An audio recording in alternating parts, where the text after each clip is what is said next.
तो हेलो दोस्तों, कैसे हैं आप लोग। उम्मीद करते हैं बढ़िया होंगे और अपनी पढ़ाई को बहुत ही ज़बरदस्त तरीके से कर रहे होंगे। तो आज हमारा जो प्रतिशतता है, जिसे हम लोग परसेंटेज प्रतिशत बोलते हैं, उसका ये 6वां क्लास होने वाला है। इसके पहले हमने 5 क्लास आपको पढ़ा दिया है, जिसमें टॉपिक वाइज हमने हर एक तरीके को आपको सिखाया है। इससे पहले वाले में हमने आय से रिलेटेड और उसके बाद एग्जाम से रिलेटेड कुछ क्वेश्चन करवाए थे, ठीक है। और अब जो हम क्वेश्चन करवाने वाले हैं, वो करवाने वाले हैं आपका एग्जाम से ही रिलेटेड, चुनाव से रिलेटेड, मशीन से रिलेटेड। आज सारे के सारे क्वेश्चन को हम लोग सॉल्व करेंगे। एकदम धैर्य से बने रहिएगा पूरे वीडियो में। और अगर वीडियो आपको पसंद आएगी तो चैनल को ज़रूर सब्सक्राइब करके जाइएगा, वीडियो को लाइक कर दीजिएगा, अपने दोस्तों तक भी इसे शेयर कर दीजिएगा, ठीक है। आवाज़ में अगर थोड़ी बहुत आपको दिक्कत आ रही है या भारीपन लग रहा है तो ये सर्दी की वजह से, क्योंकि इस टाइम हम सर्दी से एकदम पस्त हैं, ठीक है। एकदम आवाज़ भारी हुआ है, सर एकदम भारी है, सब कुछ मतलब एकदम डैमेज पड़ा हुआ है। फिर भी हम आपकी क्लासेस को कंटिन्यू करने की कोशिश करते हैं, ठीक है। चलिए क्लास को हम लोग शुरू करते हैं यहाँ से। पहला क्वेश्चन से आराम आराम से सॉल्व करेंगे, एकदम बेहतरीन तरीके से क्वेश्चन सॉल्व होगा। बहुत ज़्यादा दिक्कत आपको क्वेश्चन सॉल्व करने में नहीं आएगी, ठीक है। पहला क्वेश्चन आप लोग पढ़ लीजिए। लिखा है, किसी परीक्षा में 34% छात्र गणित में, 42% छात्र अंग्रेजी में फेल हुए। यदि 20% छात्र दोनों विषयों में फेल हुए तो दोनों विषयों में पास होने वाले छात्रों का प्रतिशत, ठीक है। ऐसे क्वेश्चन आपको बहुत सारे एग्जाम में मिलेगा। और एक और न्यूज जो कि आप तक शायद पहुंच चुकी होगी, अगर नहीं भी पहुंची है तो समझ लीजिए कि उत्तर प्रदेश पुलिस और उत्तर प्रदेश आपका यूपीएसआई की वैकेंसी आ चुकी है, मतलब आने वाली है, आ चुकी नहीं है, घोषणा हो चुका है, ठीक है। और वैकेंसी बहुत जल्द देखने को मिलेगी। तो अगर आप यूपीपी की तैयारी कर रहे हो तो आपके लिए ये क्लास बेस्ट रहने वाला है, क्योंकि एसएससी जीडी और यूपीपी का मैथ लगभग लगभग सिमिलर होता है, ठीक है। बहुत ज़्यादा अंतर नहीं देखने को मिलता, थोड़ा बहुत अंतर रहता है, बट सिमिलरिटी रहती है। तो अगर आप यूपीपी के स्टूडेंट हैं और ये वीडियो देख रहे हैं तो आप ये चिंता मत करिए कि ये वीडियो क्या यूपीपी के लिए अच्छी साबित होगी कि नहीं। ये हर उस एग्ज़ाम के लिए साबित अच्छा होगा जिसमें मैथ पूछा जाता है, ठीक है। चलिए यहाँ पर क्वेश्चन को हम लोग सॉल्व कर लेते हैं। लिखा है, किसी परीक्षा में 34% छात्र गणित में और 42% छात्र अंग्रेजी में फेल हुए। तो इसको हम लोग आव्यूह से सॉल्व करेंगे। किससे सॉल्व करेंगे? आव्यूह से। आप कहोगे सर आव्यूह क्या होता है? आव्यूह का मतलब सर्कल बना के सॉल्व करेंगे, ठीक है। देखिए यहाँ पर अगर हम इसको सॉल्व करें, अरे ये तो चल ही नहीं रहा, इसको देखते हैं, हो सकता है ये चले। तो अगर हम इसको चालू करते हैं तो मान लेते हैं यहाँ पर ये पूरा का पूरा एक आयत है। आयत मतलब एक क्लास है, ऐसे समझ लीजिए, जिसमें कुल 100% विद्यार्थी हैं। कितने विद्यार्थी हैं? 100%। शुरू में ये आयत आपको बता दे रहे हैं, बार बार हम आयत खींचेंगे नहीं, केवल सर्कल से ही काम आपका हो जाएगा, ठीक है। तो यहाँ पर 100% स्टूडेंट हैं, लेकिन हो क्या रहा है कि 34% छात्र, कितने प्रतिशत? 34% छात्र गणित में और 42% छात्र अंग्रेजी में, 42% छात्र अंग्रेजी में, और दोनों में 20% छात्र फेल हो जाते हैं। दोनों का मतलब ये समझ लीजिए, इस सर्कल में भी ये वाला लाइन आ रहा है, इस सर्कल में भी ये वाला पार्ट आ रहा है, ठीक है। ये दोनों में सम्मिलित है। दोनों में जो फेल हो जाते हैं वो है 20%, ठीक है। दोनों में जो फेल हो जाते हैं वो कितना है? 20% है। यहाँ दिख नहीं रहा, देख लीजिए, 20% है, ठीक है। और 20% जब दोनों में है तो यहाँ पर पहले क्या कहा था? गणित। तो यहाँ मान लेते हैं मैथ है। क्या है? यम से मान लिए मैथ है। उसके बाद इंग्लिश है। उसके बाद क्या है? इंग्लिश है। अब मैथ में जो फेल होते हैं वो 34% है। तो ये बताइए, 34% में ये 20% भी शामिल है कि नहीं? क्योंकि दोनों विषयों में आपका 20% लोग फेल हुए हैं, मतलब मैथ में भी और इंग्लिश में भी 20% शामिल हैं। तो केवल मैथ में फेल होने वाले विद्यार्थियों की संख्या, तो देखिए 34% दोनों विषयों में क्या है, मतलब फेल है। फेल होने का मतलब ये जो 34% है, इसमें 20% भी क्या है आपका सम्मिलित है। तो केवल अगर हम मैथ का देखें तो 20% को हमको क्या करना पड़ेगा, घटाना पड़ेगा, ताकि केवल मैथ में कितने विद्यार्थी फेल हैं हमको पता चल जाए। तो ये आएगा 14%। तो ये वाला कितना हो गया, 14%। अगर आप 14 और 20 जोड़ोगे तो 34 आएगा, जो कि गणित में फेल होने वाले विद्यार्थियों की संख्या को दर्शाता है। बात समझ में आई। अब चलते हैं इंग्लिश की तरफ। इंग्लिश में भी ऐसे कितने लोग हैं, 42% लोग हैं, जिसमें से 20% तो दोनों में सम्मिलित हैं। तो केवल अगर अंग्रेजी की बात करें तो 42 में से आप 20 को क्या कर दोगे, माइनस कर दोगे, तो 22% आएगा। कितना आ जाएगा, 22% आ जाएगा। तो 22% विद्यार्थी जो हैं वो केवल और केवल अंग्रेजी में फेल हैं, और मैथ में केवल 14%। ठीक है, दोनों में कितने फेल हैं, 20%। तो कुल कितने फेल हैं, अगर हम कुल फेल की बात करें तो देखिए 100 में से ये भी फेल, ये भी फेल, ये भी फेल, यानी 14 प्लस 22 प्लस 20 ये फेल हैं। तो 14, 22 और 20 कितना हो जाएगा, तो जोड़ेंगे तो ये हो जाएगा आपका 56। कितना हो जाएगा, 56। क्योंकि देखिए 4 दू 6, 2 दू 4, 1 5, 56% ऐसे लोग हैं जो कि फेल हैं। तो यहाँ पर हमसे क्या करा है, दोनों विषयों में पास होने वाले विद्यार्थी। तो दोनों विषयों में अगर हम देखें पास होने वाले विद्यार्थी कितने हैं, तो कुल स्टूडेंटों की संख्या हमने कितना मान रखा था, 100%। तो 100 में से फेल वाले को घटा देंगे, 100 में से किसको घटा देंगे, फेल होने वाले स्टूडेंट्स को। तो कितना आ जाएगा ये, 44%। यानी 44% ऐसे स्टूडेंट्स हैं जो कि पास हैं दोनों विषयों में। तो कौन सा विकल्प आपका सही हो जाएगा, आप कहोगे सर ऑप्शन नंबर डी में देखिए 44% लिखा हुआ है, और वही आपका क्या हो जाएगा, सही उत्तर हो जाएगा। तो बार बार हम ये आयत नहीं बनाएंगे, इस वजह से आप समझ जाइएगा कि कुल विद्यार्थियों की संख्या कितना है, 100% है, क्योंकि आप परसेंटेज पढ़ रहे हो। ठीक है, परसेंटेज में आपको मानना चाहिए। और इससे पहले भी हमने आपको बताया है कि कोई भी चीज़ अगर मानी जाती है इसमें तो कितना माना जाता है, 100 माना जाता है। तो चलिए अपने अगले सवाल को देख लेते हैं। चलिए अगला सवाल लगा देते हैं। देखिए दूसरा क्वेश्चन।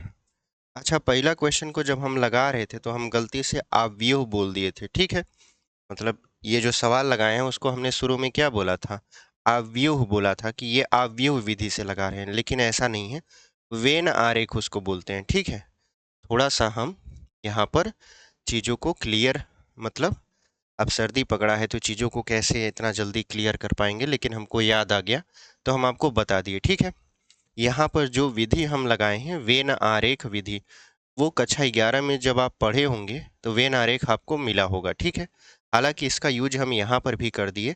अब हम केवल सर्कल से ही चीज़ों को सॉल्व कर ले जाएंगे और सर्कल से ही सारी चीज़ों को समझ जाएंगे। ठीक है, तो उसको वेन आरेख बोलिएगा, अवयव मत बोलिएगा, क्योंकि बहुत सारे लोग वीडियो देखने के बाद कमेंट में लिखेंगे कि वो अवयव नहीं वेन आरेख है, पहले सीख लीजिए उसके बाद पढ़ाइए। ठीक है, तो हम पहले से ही करेक्शन उसको कर देते हैं ताकि आप बाद में ऐसा ना कहें। ठीक है, क्योंकि हमने बहुत देखा है कि बहुत सारे टीचर जब पढ़ाते हैं थोड़ा बहुत गलती हो जाता है उनसे, जो कि हर एक इंसान से होता है, तो नीचे कमेंट में उनको ही सब लोग सिखाने लगते हैं। ठीक है, तो ऐसा ना हो इसलिए हम अपना यहाँ पर शब्द सुधार दिए हैं, वो वेन आरेख है। चलिए लिखा हुआ है, एक परीक्षा में हिंदी और अंग्रेजी में क्रमशः 30% तथा 35% विद्यार्थी अनुत्तीर्ण हो जाते हैं।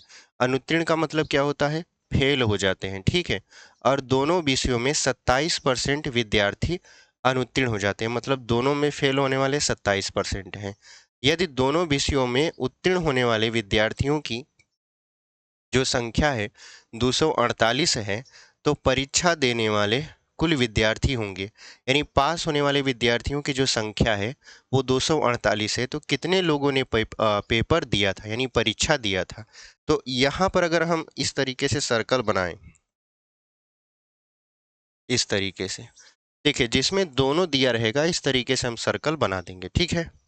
इसमें जो दोनों विद्यार्थी हैं जो कि दोनों विषयों में फेल हो जाते हैं वो कितने हैं, 27%।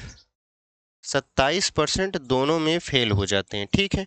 तो अगर हम कहें कि केवल हिंदी में पास होने वाले कितने विद्यार्थी हैं, क्योंकि देखिए हिंदी में कुल टोटल कितने हैं, हिंदी में 30% हैं, हिंदी में टोटल कितने हैं 30% फेल होने वाले हैं, जिसमें से 27% दोनों में हैं, मतलब केवल हिंदी में कितने बचेंगे, तो 30 में से 27 को घटाएंगे तो 3% बचेगा। ये केवल और केवल हिंदी के हैं, ठीक है। ऐसे ही अगर हम अंग्रेजी के देखें तो अंग्रेजी के हैं आपके 35%। तो अगर हम 35 में से 27 को घटा दें तो केवल अंग्रेजी यानी इंग्लिश वाले हमको मिलेंगे, वो भी कितना मिलेंगे, तो 35 में से 27 को घटाएंगे तो 15 में से 7 जाएगा, 8% मिलेंगे, ठीक है। और अगर हम देखें कुल फेल होने वाले विद्यार्थी, फेल होने वाले कुल मिला जुला कर, तो 3% इधर है, 27 इधर है, 8 इधर है, तो 3 प्लस 27 प्लस 8 यहाँ पर परसेंटेज लगा देंगे, ये कुल फेल होने वाले विद्यार्थी हैं, ठीक है। तो यहाँ पर देखिए 27 8 35, 35 और 3 कितना हो जाएगा, 38% तो ऐसे हैं जो कि फेल हो चुके हैं। तो पास कितने होंगे, कुल स्टूडेंटों की अगर संख्या हम 100 माने तो 100 में से 38 तो फेल हो चुके हैं, तो पास कितने होंगे, आप कहोगे सर 62 होंगे, कितना होंगे 62, क्योंकि 8 2 10, 6 3 9 1 10, 62% ऐसे विद्यार्थी हैं जो कि पास हुए हैं। और 62% विद्यार्थियों की जो संख्या है, परसेंटेज में तो ये 62 है, लेकिन अगर इनकी संख्या देखें तो ये हैं 248। 62% विद्यार्थी पास हुए हैं, अगर उनकी संख्या देखी जाए तो कितना है, 248 है।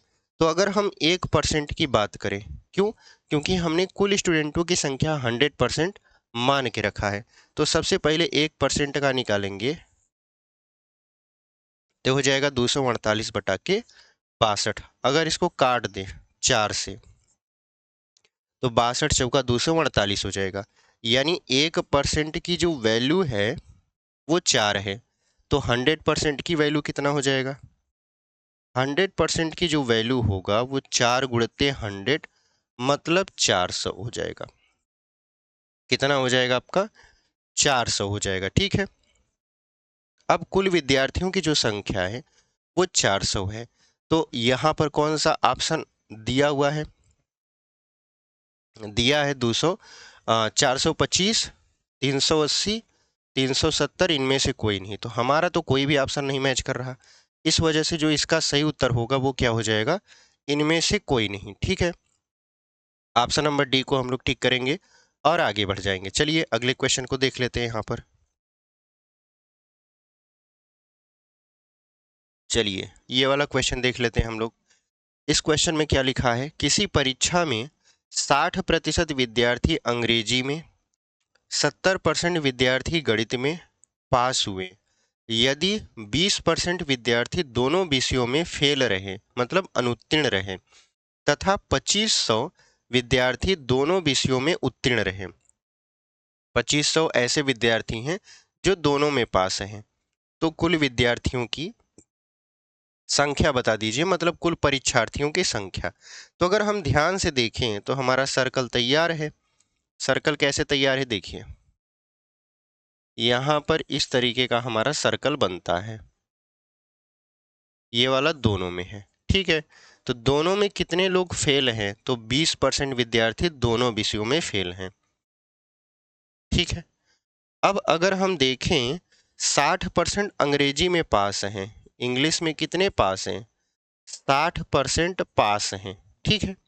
60% अंग्रेजी में पास हैं, तो अंग्रेजी में कितने फेल हैं, तक आप कहोगे अगर कुल विद्यार्थियों की संख्या 100 रही होगी जिसमें से 60% अंग्रेजी में पास हो गए, तो कितने फेल हैं अंग्रेजी में, तो अंग्रेजी में फेल हैं 40% विद्यार्थी। अंग्रेजी में कितने फेल हैं? 40%। ऐसे अगर गणित में देखा जाए, मैथ में देखा जाए, तो मैथ में कितना पास हैं? 70%।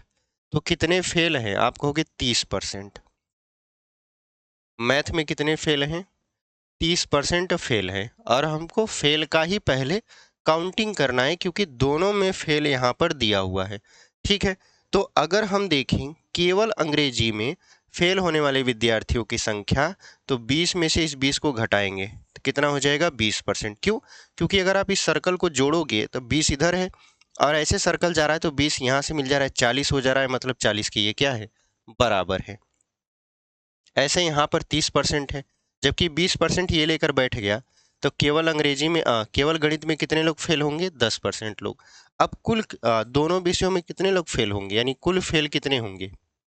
तो कुल फेल होंगे आपके 20 प्लस 20 प्लस 10, यहाँ पर परसेंटेज, तो ये हो जाएगा आपका 50%। 50% विद्यार्थी ऐसे हैं जो कि फेल हैं दोनों विषयों में। ठीक है, अब आप कहोगे सर दोनों विषयों में तो 20% है, यहाँ 50 क्या हो गया? देखिए, यहाँ पर दोनों विषयों का मतलब इंडिविजुअल रूप से दोनों विषयों में, ऐसा नहीं है कि दोनों विषयों में कॉमन रूप से। कॉमन रूप का तो पहले ही दिया है, ठीक है, 20%। नहीं, इंडिविजुअल रूप से मतलब अलग अलग कितने फेल हुए हैं? 50%। ठीक है, अच्छा, तो कुल फेल जो है हमारे 50% हो गए, तो पास कितने हैं? दोनों विषयों में पास कितने हैं? तो कुल विद्यार्थियों की संख्या अगर 100 माने, तो 100 में से अगर हम फेल वालों को घटा दें तो जितने बचेंगे वो पास वाले मिलेंगे। यानी दोनों विषयों में 50% लोग क्या हैं? पास हैं। और इनकी वैल्यू दिया है 2500 विद्यार्थी दोनों विषयों में उत्तीर्ण रहे, यानी परसेंटेज में तो 50% है, परसेंटेज में तो 50% है, लेकिन अगर हम देखें कि संख्या में कितना है, तो संख्या में है आपका 2500। अब बताओ हमको किसकी वैल्यू चाहिए? हमको 100 की वैल्यू चाहिए, क्योंकि हमसे पूछा है कुल परीक्षार्थियों की संख्या। कुल परीक्षार्थियों की संख्या हम कितना माने हैं? 100 माने हैं। तो अगर हम 1% की वैल्यू निकालें तो ये हो जाएगा आपका 2500 बटा 50, काट देंगे तो 5 बचे 25 आ जाएगा। ठीक है, एक जीरो से एक जीरो मतलब 50 आएगा। और अगर हम 100% की बात करें, 1% का मान कितना है?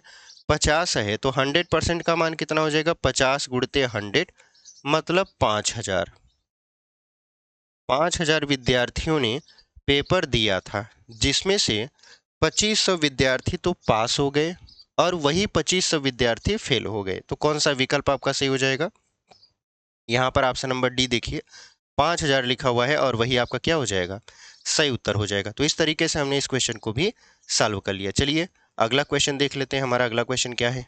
अगले क्वेश्चन की तरफ हम लोग यहाँ पर बढ़ जाएंगे। ठीक है, अगला क्वेश्चन देख लीजिए। अगला क्वेश्चन क्या लिखा हुआ है आपका? लिखा हुआ है एक परीक्षा में 32% छात्र गणित में, 40% छात्र विज्ञान में और 20% छात्र दोनों विषयों में अनुत्तीर्ण हुए। दोनों विषयों में उत्तीर्ण होने वाले छात्रों का प्रतिशत क्या होगा? तो बहुत ही सरल क्वेश्चन है।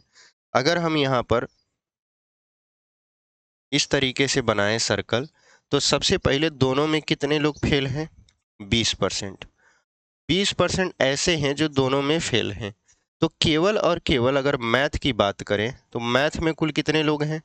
मैथ में है कुल 32% लोग। ठीक है, मैथ में कितना है? 32%, जिसमें से 20% पहले से ही इसमें आ चुके हैं। तो केवल मैथ में कितने बचे? 12%। उसके बाद विज्ञान साइंस की बात कर लेते हैं, तो साइंस में कुल कितने हैं? साइंस में है कुल 40। साइंस में कुल कितने हैं?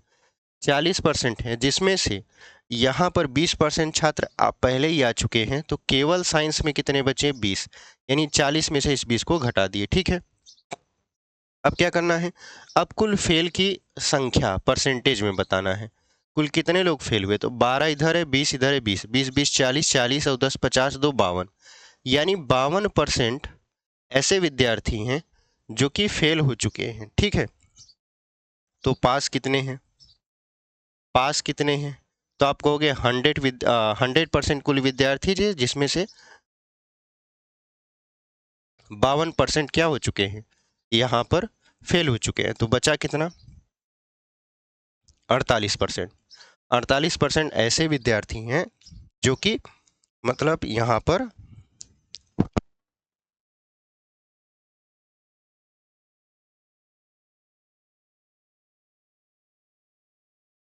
48% ऐसे विद्यार्थी हैं जो कि दोनों विषयों में क्या है, पास हैं। तो कौन सा विकल्प आपका सही हो जाएगा?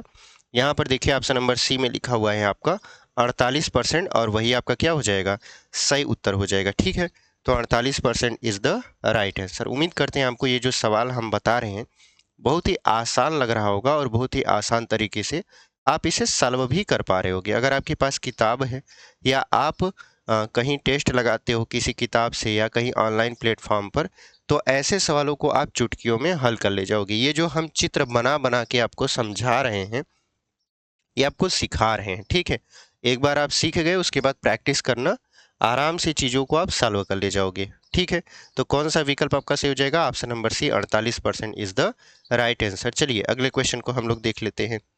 अगला क्वेश्चन आपकी स्क्रीन पर यहाँ पे लगा देते हैं और इसको हम लोग क्या कर देंगे, इरेज कर देंगे। चलिए अगला क्वेश्चन, पांचवा क्वेश्चन आपके स्क्रीन पर यहाँ पर लग चुका है। पांचवा क्वेश्चन क्या कर रहा है, बहुत ही सरल क्वेश्चन है। लिखा है एक परीक्षा में 42% अभ्यर्थी गणित में और 52% अभ्यर्थी अंग्रेजी में फेल हुए। यदि 17% अभ्यर्थी दोनों विषयों में अनुत्तीर्ण हुए, मतलब फेल हो गए, तो दोनों विषयों में तथा दोनों विषयों में 46 अभ्यर्थी उत्तीर्ण हुए, मतलब दोनों विषयों में परसेंटेज में तो फेल होते हैं 17%, लेकिन जो पास होने वाले हैं वो कितने हैं, 46 हैं दोनों विषयों में पास होने वाले। तो कुल अभ्यर्थियों की संख्या बता दीजिए। तो यहाँ पर हम लोग फिर से वही सर्कल बनाएंगे। देखिए सर्कल से क्या होता है कि सवाल में जो स्पष्टता होती है वो आपके सामने नजर आती है। ठीक है, यहाँ पर 17% विद्यार्थी जो हैं वो दोनों विषयों में क्या है, दोनों विषयों में यहाँ पर फेल हैं। अब 42% अभ्यर्थी गणित में फेल हैं, 42% क्या है, गणित में फेल हैं। तो केवल गणित में कितने फेल होंगे, तो 12 में से देखिए घटा रहे हैं, 12 में से 7 जाएगा बचेगा 5, 3 में से 1 जाएगा बचेगा 2, यानी 25% विद्यार्थी ऐसे हैं जो केवल और केवल गणित में फेल हैं।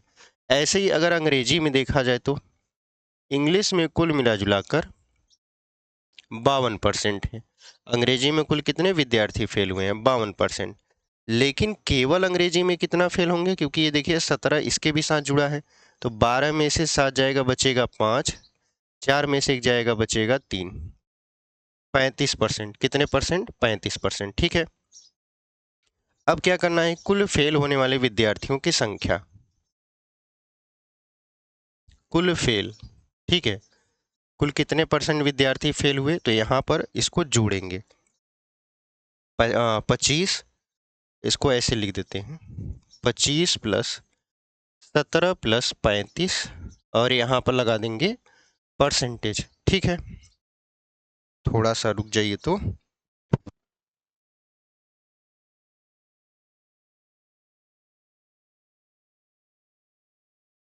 चलिए यहाँ पर क्या करना है, इसको जोड़ना है। तो आप जानते हो 35 और 25 कितना होता है, 60 होता है। 60 10 70, 70 और 7 कितना हो जाएगा, 77। यानी कुल जो फेल हुए हैं वो 77% हैं। तो पास कितने हुए हैं, तो पास हुए हैं 100 माइनस 77। परसेंटेज में देखें तो 23%। कितने परसेंट केवल पास हुए हैं, 23%।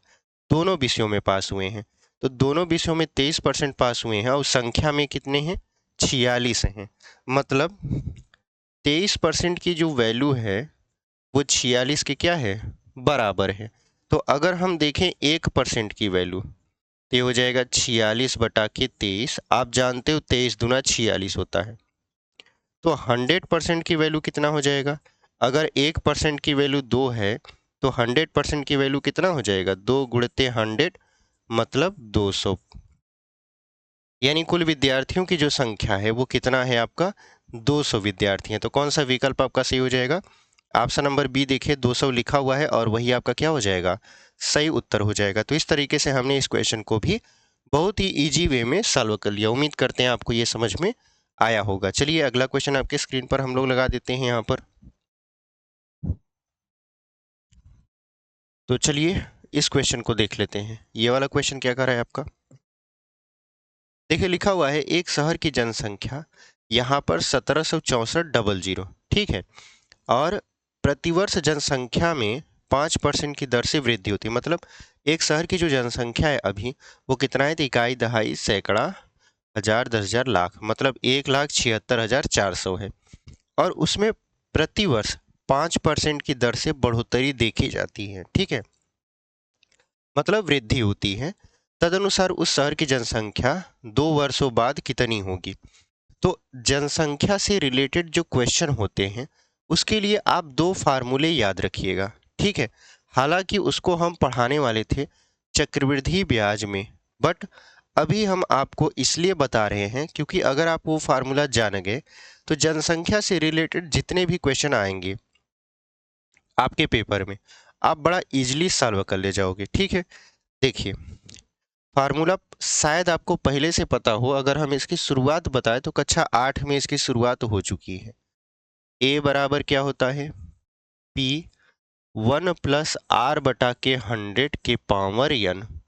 ठीक है, बहुत लोग t भी बोल देते हैं, बहुत लोग n भी बोल देते हैं, हमने यहाँ n लिखा क्योंकि हम अभी साधारण ब्याज नहीं पढ़ रहे हैं, यहाँ पर सिंपल सा हम जनसंख्या से रिलेटेड क्वेश्चन परसेंटेज में पढ़ रहे हैं, इसलिए ये जो हम मानेंगे ये मानेंगे वृद्धि के बाद की जनसंख्या, वृद्धि या कमी के बाद की जनसंख्या। ठीक है, ये जो P है, P ये वर्तमान जनसंख्या होती है, वर्तमान जनसंख्या। ठीक है, एक मिनट थोड़ा सा यहाँ पर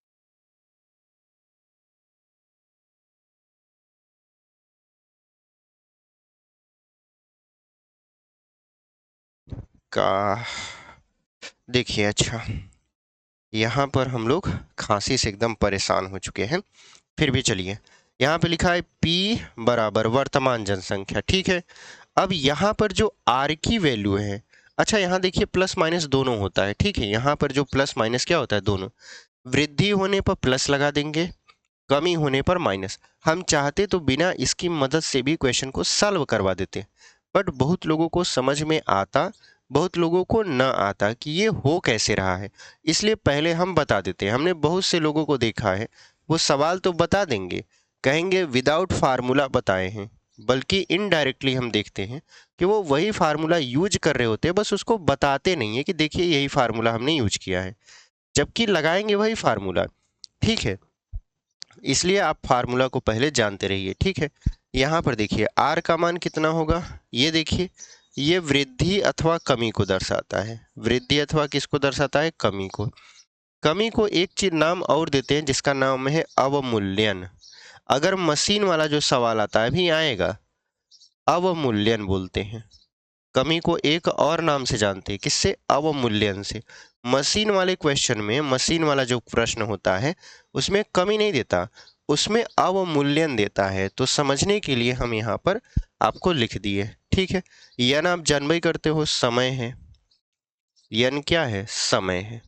तो ये फार्मूला है, इस फार्मूले को हमें उम्मीद है कि आप पहले से ही जानते हो, क्योंकि शुरुआत कक्षा 8 में हो चुकी है और आपने कहीं ना कहीं तो इसको जरूर देखा होगा। अगर एकदम पहली बार देख रहे हो, ये रहा। ठीक है, अब इस पर सवाल कैसे बनेगा इसको आपके सामने दिखा देते हैं, इसी सवाल को हल करके। देखिए लिखा है एक शहर की जनसंख्या जो है वो 1,76,400 है, प्रतिवर्ष जनसंख्या में 5% की दर से वृद्धि होती है। इसका मतलब ये है कि वर्तमान जो जनसंख्या है वो 1,76,400 है।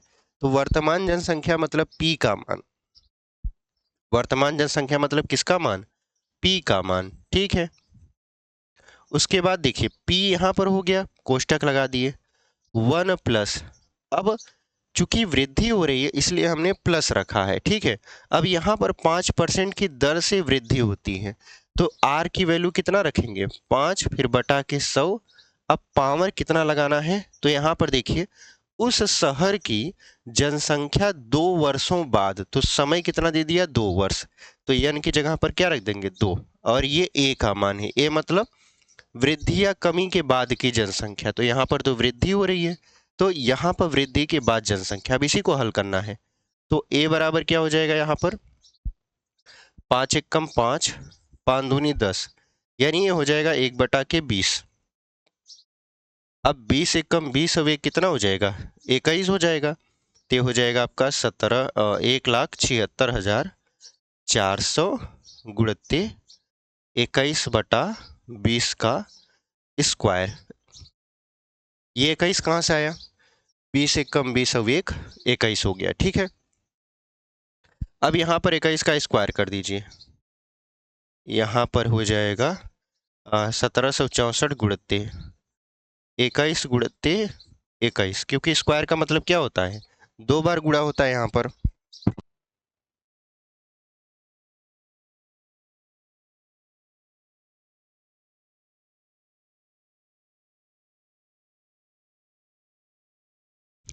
चलिए, तो 21 का मतलब क्या हो गया, स्क्वायर का मतलब 21 का आपस में 2 बार गुणा। ऐसे हम देखेंगे 20 का आपस में कितनी बार गुणा, 2 बार गुणा। तो डबल जीरो से यहाँ पर डबल जीरो क्या कर देंगे हम लोग, खत्म कर देंगे। तो बचा कितना, बचा यहाँ पर आपका 2 दूना के 4।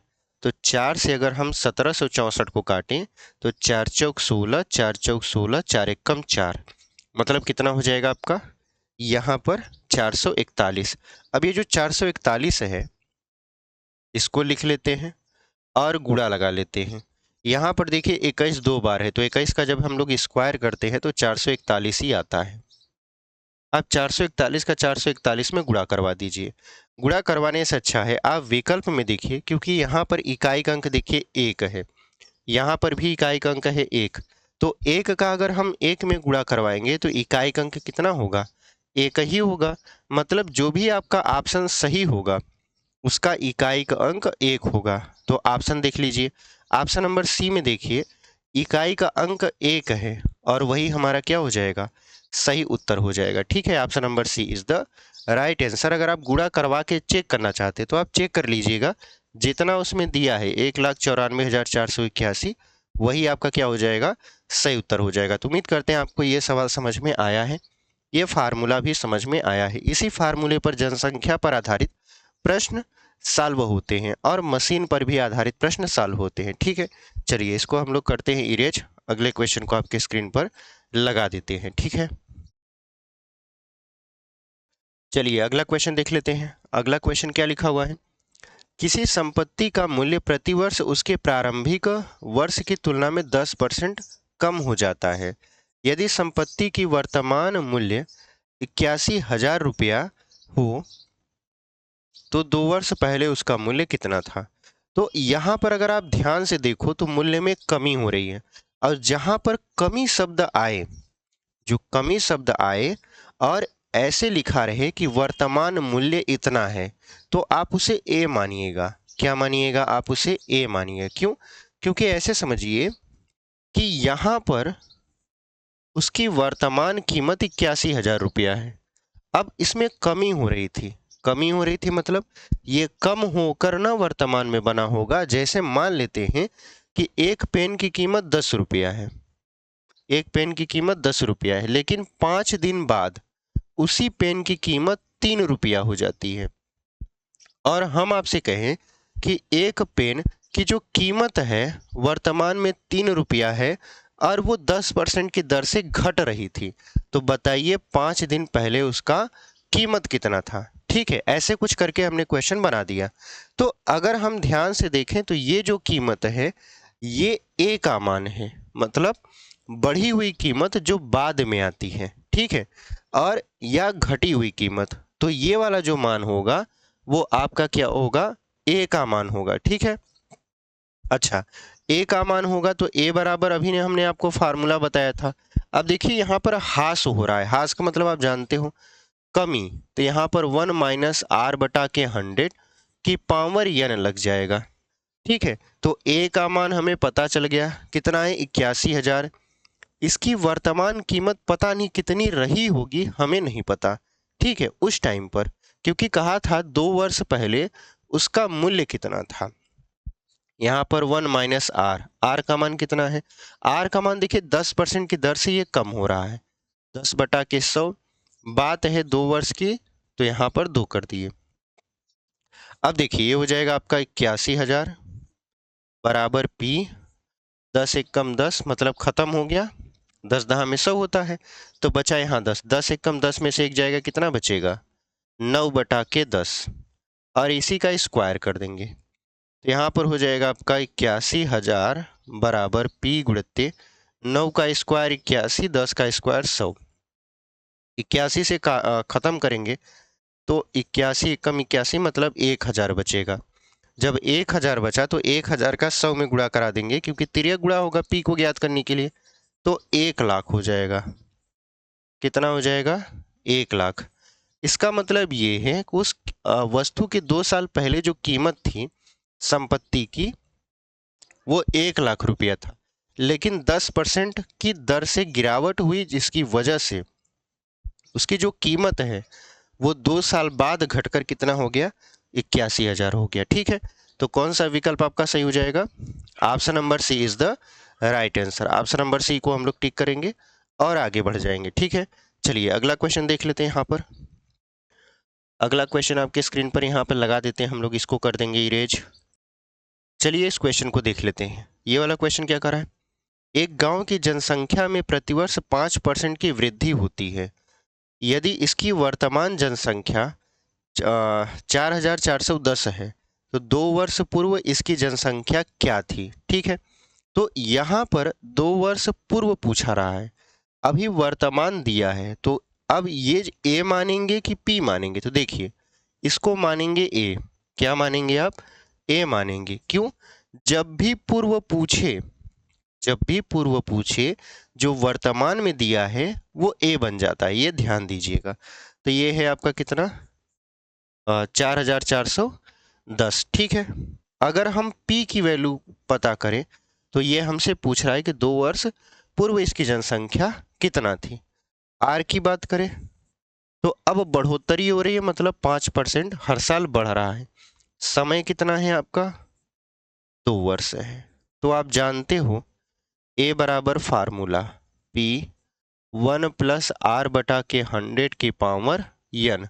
a का मान पता है, p हमें निकालना है, 1 + r का मान कितना दिया है 5 बटा के यहाँ पे 100 की पावर 2 कर देंगे, तो 5 एक कम 5, 5 दूना 10, यानी 20 एक कम 20, अब ये कितना हो जाएगा, ये 21/2 हो जाएगा। ठीक है, ये हो जाएगा आपका 21/2 नहीं 20 का स्क्वायर। तो आप जानते हो यहाँ पर 21 का स्क्वायर 441 होता है और 20 का स्क्वायर होता है 400। 20 का स्क्वायर कितना हो जाता है 400, तो 441 से काटेंगे तो 10 बेरिया में कट जाएगा। अब 10 का गुणा अगर हम 400 में करा दे तो 4,000 आएगा। कितना आ जाएगा 4,000। इसका मतलब आप समझो, इसका मतलब ये है 2 साल पहले जो जनसंख्या थी वो 4,000 थी, 5% की दर से हर साल वृद्धि हुई, जिसकी वजह से अभी जो जनसंख्या है 4,441 है। ठीक है, तो कौन सा विकल्प आपका सही हो जाएगा, ऑप्शन नंबर देखिए बी लिखा हुआ है 4,000, और वही आपका क्या हो जाएगा सही उत्तर हो जाएगा। तो option number B is the right answer. चलिए अगला क्वेश्चन देख लेते हैं। यहाँ पर अगला 9वां क्वेश्चन देखिए। चलिए इस क्वेश्चन को देख लीजिए।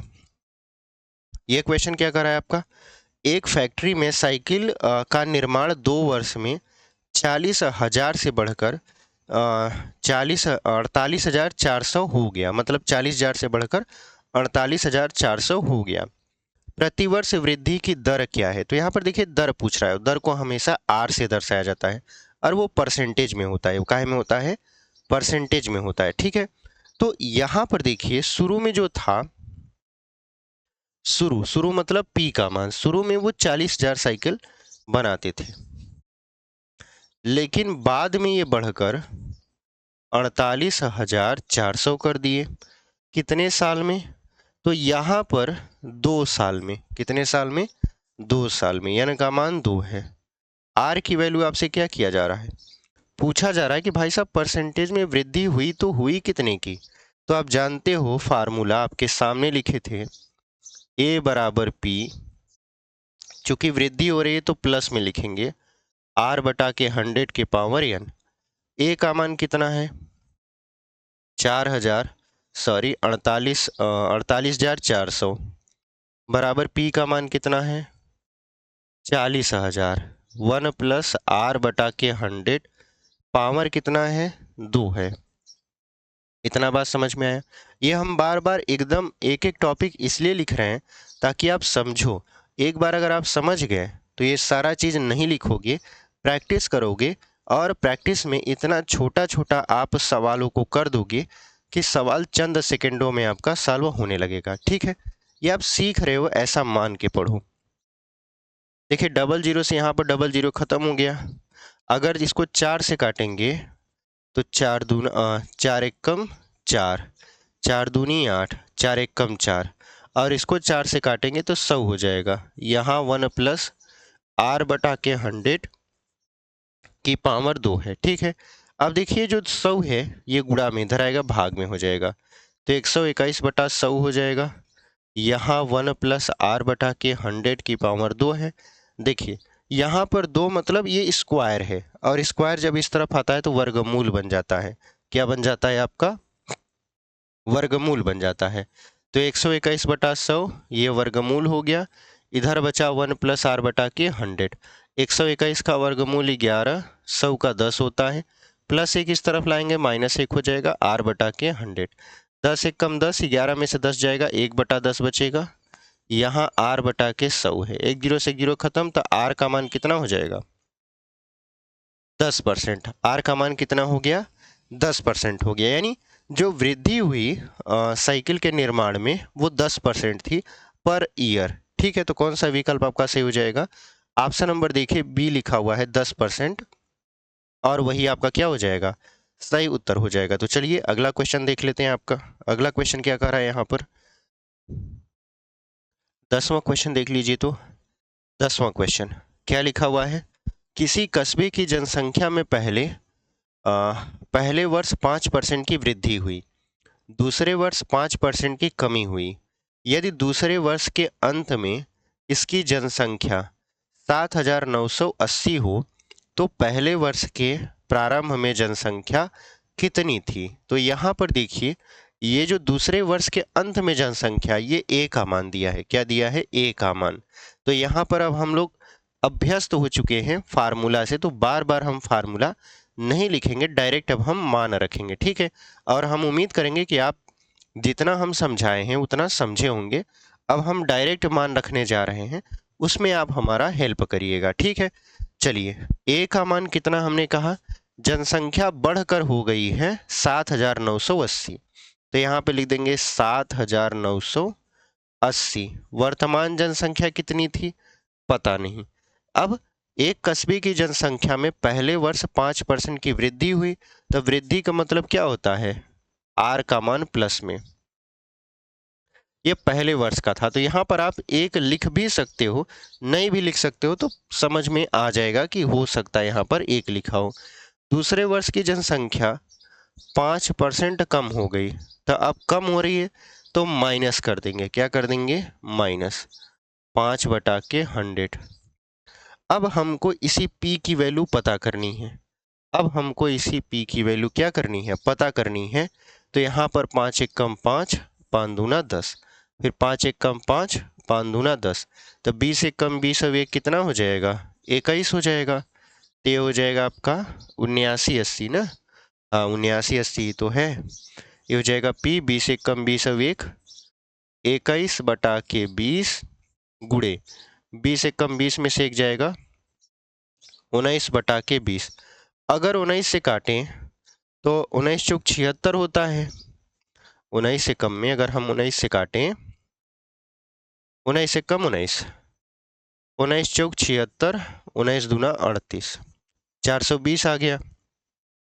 अब आप जानते हो कि 21 दूना 42 होता है, यानी 20 आ गया।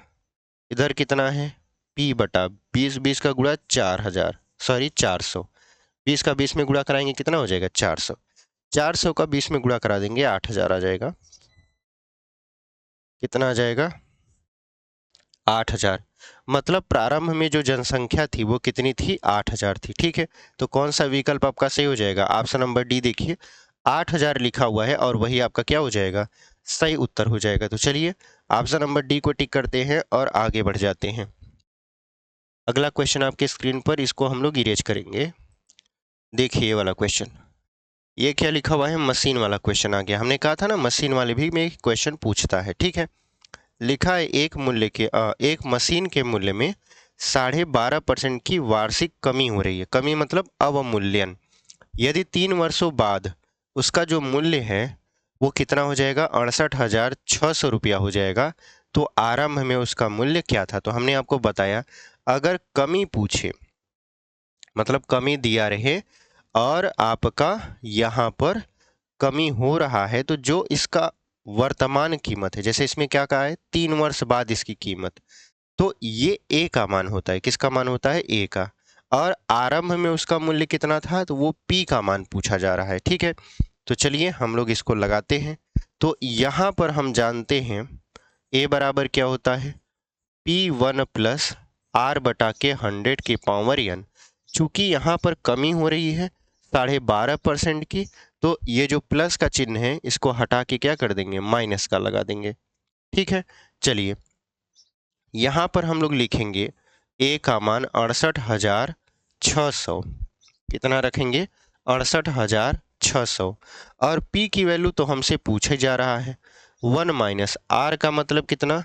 12.5%। 12.5 का मतलब होता है 25/2। ठीक है, अब यहाँ पर देखिए लिखा हुआ है आर का मान 12 सही 1/2%। तो 2 का 12 में गुणा 24, 24 अब ये कितना हो जाएगा? 25/2। तो यहाँ पर भी लिखेंगे 25/2 और गुणे में आप जानबे करते हो 100 रहता है जो कि बटे वाला है। ठीक है, अब यहाँ पर समय कितना दिया है?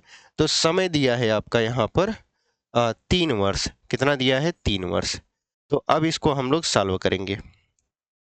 यहाँ पे लिखेंगे 68,600 बराबर पी।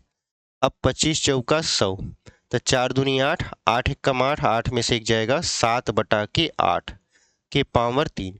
आप जानते हो कि 7 का जो क्यूब होता है वो 343 होता है और 8 का क्यूब कितना होता है? 512 होता है। शुरू में जब हम आपको नंबर सिस्टम पढ़ा रहे थे तो उसके बाद वर्ग वर्गमूल घन घनमूल जब पढ़ाएं तो उसमें हमने आपको बताया था कि कम से कम आप 20 तक क्यूब याद रखिए, 30 तक स्क्वायर याद रखिए, आपका काम हो जाएगा। तो 343 दूना कितना हो जाएगा? 686। ये 2 बार में खत्म हो गया, मतलब 200 आ गया। पी बटे कितना हो जाएगा? 512। तो 12 दूना 24, 5 दूना 10, यानी ये हो जाएगा 1024। डबल जीरो लगा देंगे। इकाई, दहाई, सैकड़ा, हजार, 10,000, लाख। 1 लाख आपका कितना हो जाएगा? 2,400। इसकी वर्तमान कीमत रही होगी उस टाइम पर, लेकिन 12.5% की कमी हो गई जिसकी वजह से इसकी कीमत घटते घटते 3 साल बाद कितना हो गया? 68,600। तो कौन सा ऑप्शन हो जाएगा? 1,02,400। तो यहाँ पर 1,024 जिसमें दिया रहेगा वही हमारा क्या है? सही उत्तर है। तो ऑप्शन नंबर डी देखिए 1,024 डबल जीरो लिखा हुआ है, वही आपका क्या हो जाएगा? सही उत्तर हो जाएगा। तो चलिए ऑप्शन नंबर डी को हम लोग टिक करते हैं और आगे बढ़ जाते हैं। अगला क्वेश्चन देख लीजिए यहाँ पर 12वां क्वेश्चन, इसको हम लोग इरेज करेंगे। इस क्वेश्चन को देखिए, ये वाला प्रश्न क्या कर रहा है आपका? एक मशीन का मूल्य प्रतिवर्ष 10% की दर से घटता है। यदि मशीन का वर्तमान मूल्य 729 रुपये है तो 3 वर्ष पहले मशीन का मूल्य क्या था? तो ये जो वर्तमान दिया है ये क्या है आपका? आप कहोगे सर ये ए है। ठीक है, क्यों? क्योंकि कमी हो रही, तो जाहिर सी बात है पहले इस मशीन का कीमत ज़्यादा रहा होगा, कम होकर इतना हुआ है, तो इसका मतलब हमसे पी की वैल्यू पूछ रहा है। तो डायरेक्ट मान रख देते हैं, ए का मान हो जाएगा 729 बराबर पी 1 माइनस, अब आर की वैल्यू कितना है? 10% की कमी हो रही तो -10 कर देंगे बटे में 100। कितने साल बाद? तो यहाँ पर देखिए 3 वर्ष पहले, तो यहाँ पर 3 हो जाएगा, तो एक जीरो से एक जीरो खत्म। ये हो जाएगा 729 बराबर पी 10 एकम 10 में से एक जाएगा 9 बटा के 10 का क्यूब।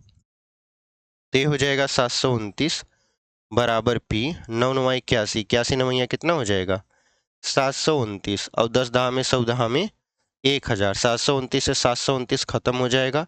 क्या बचेगा हमारे पास, इधर 1000 का इधर अगर एक माने गुणा करवा दें तो P का मान कितना हो जाएगा 1000 रुपया। यानी उस मशीन की कीमत पहले 1000 रुपया था, 10% का कमी हुआ, 3 साल बाद उसकी कीमत घटकर कितना हो गया 729 रुपये। ठीक है, तो कौन सा विकल्प आपका सही हो जाएगा, ऑप्शन नंबर देखिए पहले में ही लिखा हुआ है 1000, और वही आपका क्या हो जाएगा सही उत्तर हो जाएगा। तो चलिए ऑप्शन नंबर ए को टिक करके अगला सवाल हम लोग सॉल्व करेंगे। ठीक है, देखिए 13वां क्वेश्चन, इस क्वेश्चन को देख लीजिए।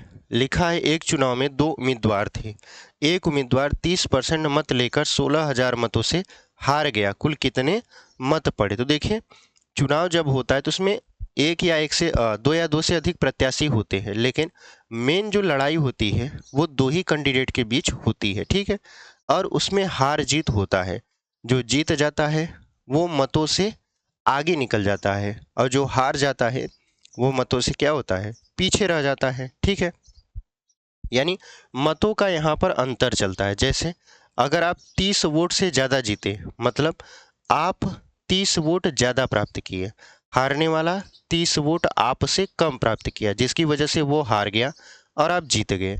तो सेम कंडीशन यहाँ पर भी है, दो उम्मीदवार हैं, मान लेते हैं ये पहला उम्मीदवार है, ये दूसरा उम्मीदवार है। अब यहाँ पर जो हारने वाला प्रत्याशी है वो कुल मत का कितना प्राप्त करता है,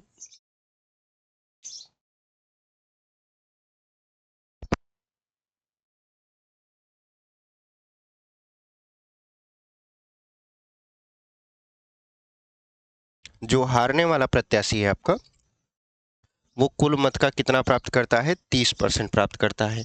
तो अगर हम कुल मतों का कुल मतों को 100% मान ले, कुल मतों को कितना मान ले, कुल 100%, मत का मतलब होता है वोट, कुल 100% अगर वोट पड़े हैं जिसमें से 30% जो प्राप्त किया है वो हार चुका है, तो जीतने वाला कितना प्राप्त करेगा, आप कहोगे सर 70%।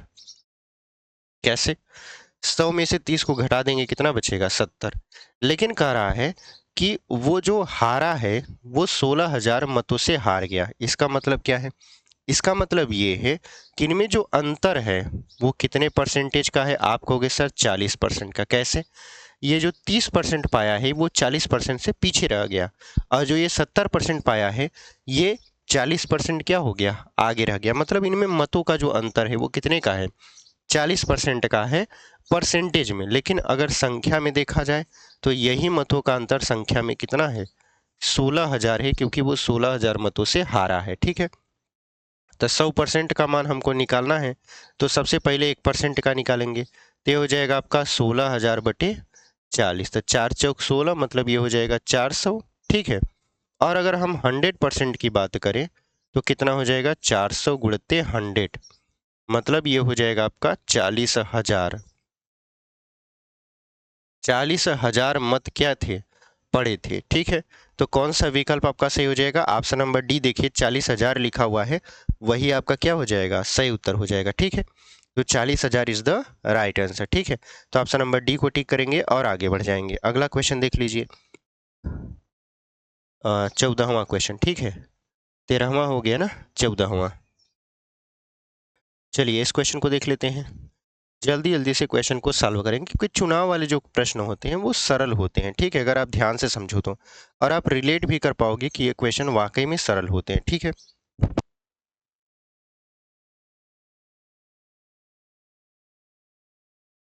चलिए यहाँ पर देखिए लिखा है एक चुनाव में तीन प्रत्याशियों ने चुनाव लड़ा। हमने कहा ना कि जो चुनाव लड़ते हैं वो दो कैंडिडेट या दो से अधिक कैंडिडेट भी हो सकते हैं, जैसे कि इस प्रश्न में है। यहाँ पर तीन प्रत्याशी मतलब तीन कैंडिडेट हैं, पहले प्रत्याशी को 40%, दूसरे को 36% वोट मिले मतलब मत मिले। यदि मतों की कुल संख्या 36,000 थी तो तीसरे प्रत्याशी को कुल कितने मत मिले। तो यहाँ पर देखिए तीन लोग हैं, कितने लोग हैं तीन लोग, पहला, दूसरा और तीसरा। पहला जो है वो कितना प्राप्त करता है 40%, दूसरा जो है वो 36% प्राप्त करता है। तो ये आप ये बताइए परसेंटेज में तीसरा वाला कितना प्राप्त करेगा। तो आप जानते हो कि कुल मत कितने होते हैं, 100% होते हैं। 100% में से ये दो लोग प्राप्त कर चुके हैं 40 और 36। तो 40 और 36 मतलब कितना हो गया, आप कहोगे सर 76 हो गया। कैसे, 4 3 7 और 6 0 6, तो ये 76 हो गया। 76 को अगर हम 100 में से घटा दें तो कितना मिलेगा, 24%। यानी जो तीसरा कैंडिडेट है उसको कितना वोट मिला आपका,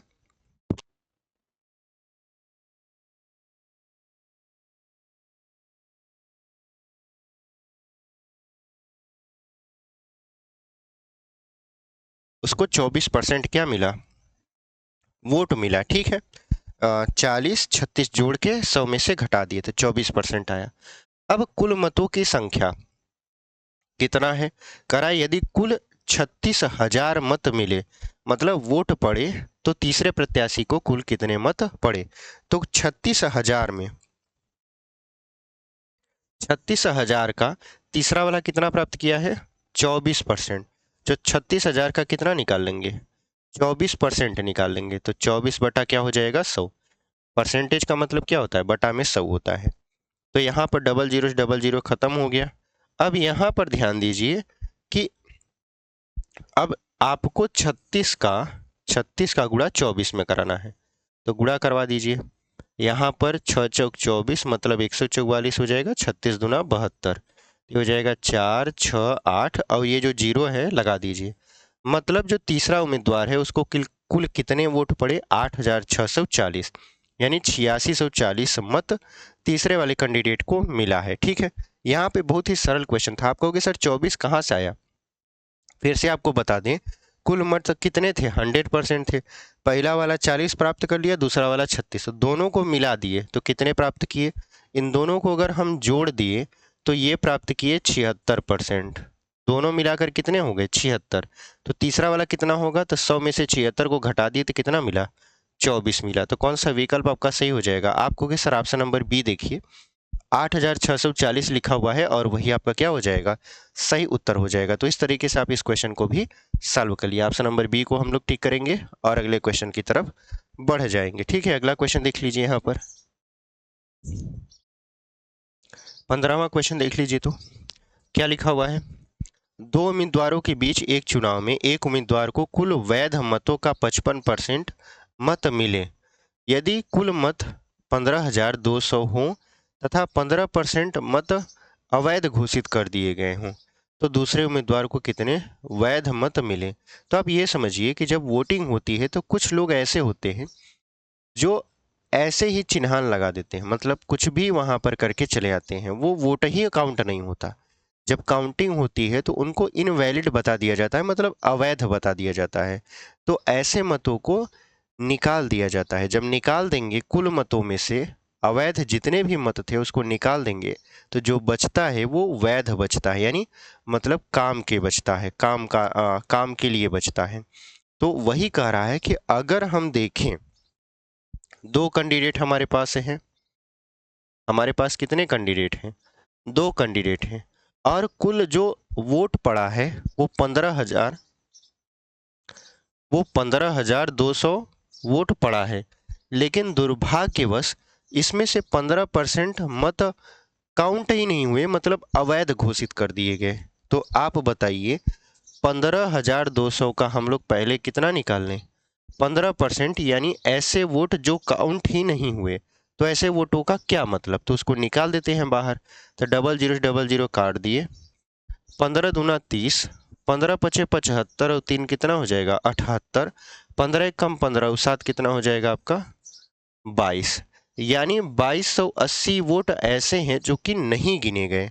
तो कुल वैध मत, यानी कुल वैध मत कितने हैं, कुल वैध मत में से मतलब कुल मतों में से, यानी 15,200 में से हम लोग ऐसे मतों को घटा दे रहे हैं जिनका कोई मतलब नहीं है, मतलब 2280 को हम लोग हटा देंगे।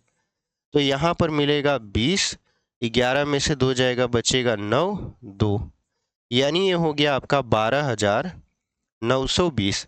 0, 8 2 10, 9 2 11, 1 12, 2 2 4 1 5। इतना वोट जो है वो वैध है, मतलब ये काउंट होगा, ठीक है। अब इसमें से एक उम्मीदवार जो होता है वो 55% प्राप्त कर लेता है, और दूसरा जो है वो कितना परसेंट प्राप्त करेगा, यही हमसे पूछा जा रहा है, ठीक है।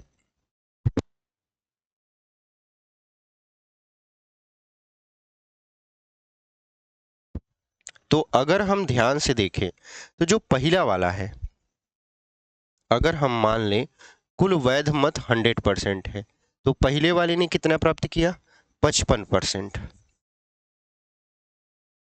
तो दूसरा वाला कितना प्राप्त करेगा, आप कहोगे सर 45%। कैसे पता, 100 में से पहले वाले को घटा दिए तो दूसरा वाला कितना प्राप्त करेगा पता चल जाएगा, यानी कुल में से पहले वाले को घटा दिए हैं। तो ये जो 45% है ये है क्या, ये वो मत है जो दूसरा कैंडिडेट प्राप्त करता है, लेकिन संख्या में कितना है, तो कुल वैध मतों का कुल वैध मत कितना है, 12,920 का कितना निकाल लेंगे, 45%। परसेंटेज का मतलब होता है बटा में 100। तो 5 से काट देते हैं, 5 9 45 और 5 दूना 10, यानी 20 हो जाएगा। तो एक जीरो से एक जीरो यहाँ खत्म, फिर 2 से काटते हैं, 2 छः 12, 2 चौक 8, 2 छः 12। तो अगर हम 646 में 9 का गुणा करा दें तो हमें दूसरे कैंडिडेट को कितना वोट प्राप्त हुआ पता चल जाएगा। 9 छक हो जाएगा यहाँ पर 54, 9 चौक 36, 36 और 5 कितना हो जाएगा आपका 41, और 9 छक 54, 54 और 4 कितना हो जाएगा आपका 54 और 4 हो जाएगा 58, ठीक है।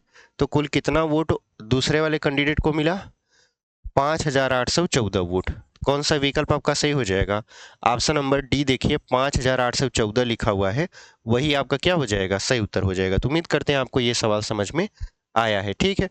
हमने कुछ नहीं किया, जितने मत काउंट नहीं हुए वो परसेंटेज में थे तो हमने उसको संख्या में निकाला, फिर कुल वोट में से उन मतों को हटा दिया जो काउंट ही नहीं होते हैं। तो जितने मिले वो ऐसे मत मिले जिनको काउंट किया जा सकता है। अब इस मत में से 55% पहले को प्राप्त होता है, दूसरे को कितना प्राप्त होगा, 45, क्योंकि दोनों को जोड़ेंगे तो 100 हो जाएगा। तो कुल वैध मतों का अगर 45% निकाले तो कितना आ गया, 5,814, और यही हमारा क्या हो जाएगा, सही उत्तर हो जाएगा। चलिए अगला क्वेश्चन देख लेते हैं। 16वां क्वेश्चन देखिए, तब तक हम इसको इरेज कर दें। चलिए इस क्वेश्चन को देख लेते हैं। 16वां क्वेश्चन क्या लिखा हुआ है आपका, एक चुनाव में केवल 2 उम्मीदवार थे, ठीक है।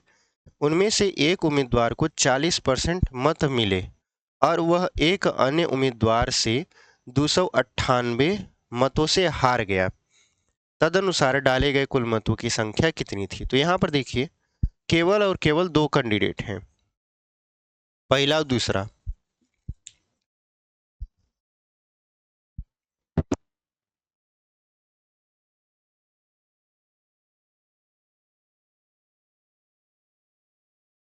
ठीक है, यहाँ पर कितने कैंडिडेट हैं, केवल और केवल 2 कैंडिडेट हैं।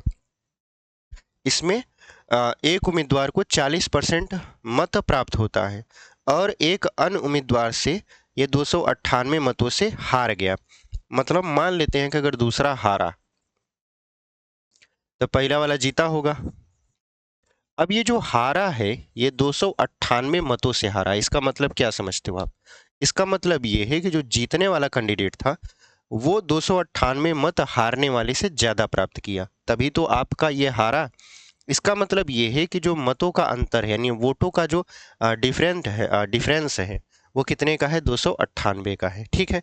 अब ये जो है ये परसेंटेज में कितना वोट प्राप्त किया, 45%, नहीं सॉरी 40%, यानी हारने वाला 40% प्राप्त करता है। अगर कुल मत 100% माने तो जीतने वाला कितना प्राप्त किया होगा, आप कहोगे सर 60%, क्योंकि 100 में से हारने वाले को घटा देंगे, जीतने वाला मिल जाएगा। अगर इनके वोटों का अंतर देखें परसेंटेज में तो 60 में से 40 जाएगा, कितना बचेगा, 20%। और संख्या में तो हमको पता ही है कितना है, 298 है।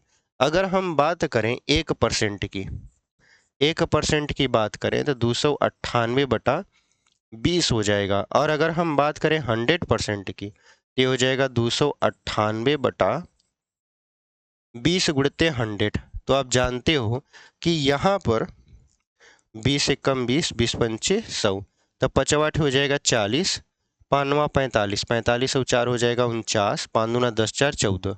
मतलब जो कुल वोट हैं वो 1490 हैं। ठीक है, कुल वोट कितने पड़े थे? 1490। तो कौन सा विकल्प आपका सही हो जाएगा? ऑप्शन नंबर सी देखिए, 1490 लिखा हुआ है और वही आपका क्या हो जाएगा? सही उत्तर हो जाएगा। तो इस तरीके से इस क्वेश्चन को भी हमने सॉल्व कर लिया। ठीक है, चलिए अगला क्वेश्चन देख लेते हैं। यहाँ पर इसको हम लोग करेंगे इरेज। ठीक है, चलिए इस क्वेश्चन को देख लेते हैं। क्या लिखा हुआ है यहाँ पर? दो उम्मीदवारों के बीच एक चुनाव में एक उम्मीदवार को कुल वैध मतों का 52% मत मिले तथा कुल मतों का 25% मत अवैध है। मतलब जितना मिला था उसमें से 25% मत ऐसे हैं जो काउंट ही नहीं हुए। यदि कुल मतों की संख्या 8400 हो तो दूसरे उम्मीदवार को कितने वैध मत मिले? तो ऐसे सवाल तो हम लोग सॉल्व कर चुके हैं पहले ही, कि देखिए दो कैंडिडेट हैं, पहला कैंडिडेट और दूसरा। ठीक है, अब यहाँ पर जो कैंडिडेट है, एक को मिला है 52% वैध मतों का। वैध मत मतलब क्या होता है? ऐसे मत जिन्हें काउंट किया गया है। ठीक है, अब कुल मत कितने हैं? कुल मत हैं आपके 8400। ठीक है, अब इन 8400 में से 25% ऐसे मत हैं जिन्हें काउंट ही नहीं किया गया। तो कितने मत संख्या में ऐसे हैं जिन्हें काउंट नहीं किया गया? तो हम लोग कुल मत का 25% निकाल लेंगे। तो कितना हो जाएगा? डबल जीरो खत्म, 25 चौका 100, 25 अट्ठे कितना होता है आपका? 200। 25 अट्ठे कितना होता है? 200 होता है ना। 25 नवैया 225। तो 200 में 10 जोड़ेंगे तो कितना हो जाएगा? 210। मतलब 2100 वोट ऐसे हैं जिन्हें काउंट ही नहीं किया गया। तो कुल वैध मत कितने हैं? वैध मत कितने हैं? तो यहाँ पर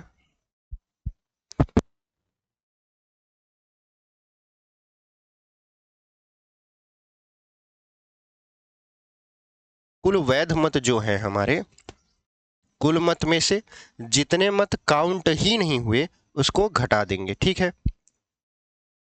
तो यहाँ पर 8400 में से 2100 मत को घटा देंगे तो यहाँ पर मिलेगा 6300 मत। ठीक है, कितने मत ऐसे हैं जो कि काउंट हुए हैं? तो 6300 मत हैं जो कि वैध हैं। ठीक है, अच्छा, इन वैध मतों में से एक उम्मीदवार जो होता है वो 52% मत प्राप्त करता है, तो दूसरा वाला कितना प्राप्त करेगा?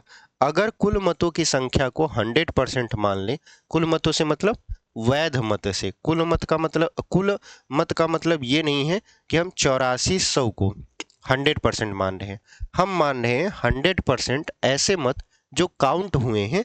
मतलब कि 100% की जो वैल्यू है वो 6300 है। ठीक है, ना कि 8400। इस बात को ध्यान में रखिएगा। ठीक है, अब देखिए 100 में से 52 एक ले लिया तो दूसरा कितना लेगा? 48%। कितना परसेंट? 48। क्योंकि आप जानते हो कि 100 में से 52 को घटाएंगे 48 आएगा। तो 48% दूसरा वाला उम्मीदवार परसेंटेज में वोट प्राप्त करता है, लेकिन काउंटिंग में कितना प्राप्त करेगा? मतलब वोट काउंट करें तो कुल मत है 6300 जो कि वैध है, उसका 48%। तो 48% मतलब 48/100, डबल जीरो काट देंगे। यहाँ पर क्या हो जाएगा आपका? 63 गुणे 48, तो 8 त्रिक 24, 8 छक 48, 2 50, 4 तिहाई 12, 4 छक 24 और 1 25, 4 हो जाएगा, 2 हो जाएगा, 5 5 10, 3, 3024 मत जो हैं वो प्राप्त हुए दूसरे वाले कैंडिडेट को। तो कौन सा विकल्प आपका सही हो जाएगा? ऑप्शन नंबर सी देखिए, 3024 लिखा हुआ है और वही आपका क्या हो जाएगा? सही उत्तर हो जाएगा। तो उम्मीद करते हैं आपको ये जो सवाल हम सॉल्व करवाए हैं पसंद आए होंगे। अगर अभी तक आप इस चैनल पर बने हुए हैं और चैनल को सब्सक्राइब नहीं किया है तो चैनल को सब्सक्राइब कर लीजिए, वीडियो पसंद आई है तो लाइक कर दीजिए और अपने दोस्तों तक भी इसे शेयर कर दीजिए। तो मिलते हैं आपसे एक अगले टॉपिक के साथ। ये हमारा परसेंटेज का लास्ट क्लास था, ये परसेंटेज आज से ख़त्म हो चुका है। अब जो हम लोग पढ़ेंगे आगे आने वाली क्लासेस में, आप देखेंगे कि हम लोग प्रॉफिट एंड लॉस को स्टार्ट करने वाले हैं, यानी लाभ एवं हानि को पढ़ेंगे। बहुत ही बेहतरीन चैप्टर रहने वाला है, आराम से क्वेश्चन को सॉल्व करेंगे और हो सकता है परसेंटेज वहाँ पर आपका हेल्प करे। तो चलिए मिलते हैं आपसे उसी क्लास में, तब तक के लिए धन्यवाद। ऐसे ही पढ़ाई करते रहिए और आगे बढ़ते रहिए।